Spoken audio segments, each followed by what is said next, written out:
নমস্কার বন্ধু, আমি গায়ত্রী।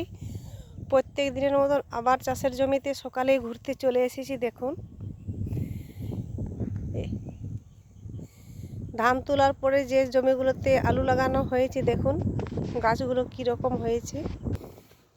এই বেরিয়েছে, গাছগুলো খুব ছোট্ট ছোট্ট আছে।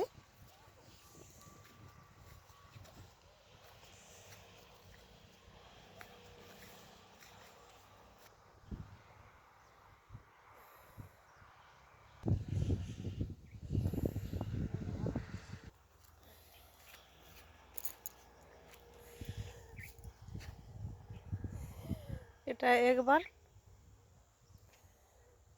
জল দেওয়া হয়েছে গাছ বেরোবার পরে। দেখুন গাছগুলো বেশ বড় হয়ে আসছে। এরপরে মাটি শুকনো হলে মাটি দেয়া যাবে আলু গাছেতে।